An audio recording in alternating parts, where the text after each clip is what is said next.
Have you ever in your life thought you were winning and then all of a sudden life happens? So I'll tell you a story. Welcome to the Unstuck Podcast. I'm your host, Drew Carson.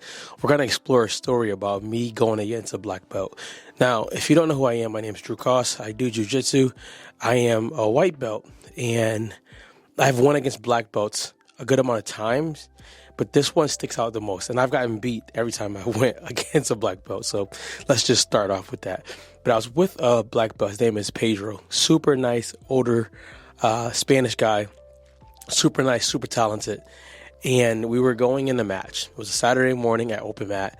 And if you know jiu-jitsu culture, you can't call out an upper belt. They have to call you out. So he calls me out to come and do a round with him. And I'm like, all right, cool. I'm nervous because I'm like, he's good, he's strong, and he's just years ahead of me. So we're in the match, and for some reason, like, I start overpowering him. So in my white belt mind at the time, I get super excited. I'm super excited. I'm like, oh my gosh, I may actually tap out a black belt.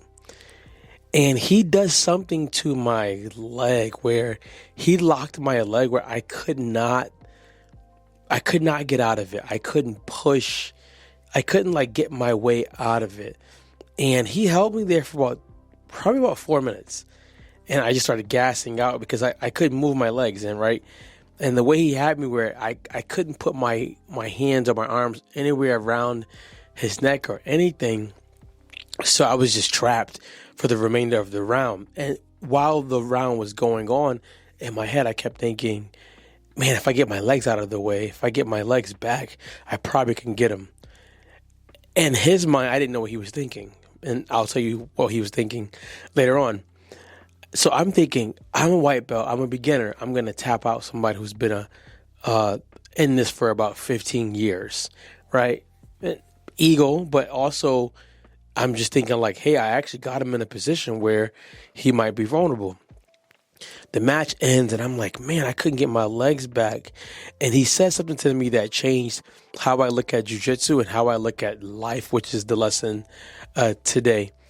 He says, I knew you were stronger than me, and I knew you were faster than me, so I had to do something to eliminate your strength and your speed. Blew me away. It blew me away because I'm like, he wasn't negating that I was faster than him or stronger than him. I'm way younger than him, so I might have those advantages because I'm younger. So he said if I could eliminate those two, I knew I could last the round. So he knew I wasn't going to beat you today with strength because you're stronger than me. I wasn't going to beat you today with speed because you're faster than me, but I have more wisdom in what to do in certain situations. That brings us to the lesson today, where the lesson would be always seek some help. And as a man, that's always hard. It's always tough because for some reason we've been indoctrinated that getting help or asking for help makes us look weak. I'm here to bust the bubble. It makes you appear that you want to go further, even faster. Now, if I didn't ask him what he was doing, he probably wouldn't have said anything. So I was like, yo, Pedro, what were you doing that I couldn't get my legs loose? And he told me, he was like, I locked this leg, and by me locking this leg, you couldn't move your hip. And then the position that I had you couldn't reach my neck. So I knew if I can just hold you in this position, you wouldn't have an advantage anymore. Now, as I got more technical, excuse me, I'm getting over a cold. As I got more technical, I knew ways to get out of it. But I had to go through some of those things to ask for help after. Pedro, what did you do? What could I do next time that happens? And guess what? He showed me right after. He showed me when someone as a higher belt does this to you, do this.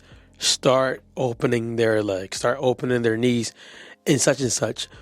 We want to think about when we get in a place of somebody who has more years than us, even though we might appear stronger and appear faster, there's still wisdom in a lot of things that they've done, or wisdom in a lot of experiences that they've seen that you haven't seen yet. He's been doing it for 15 years. I've been doing it now for 2 years.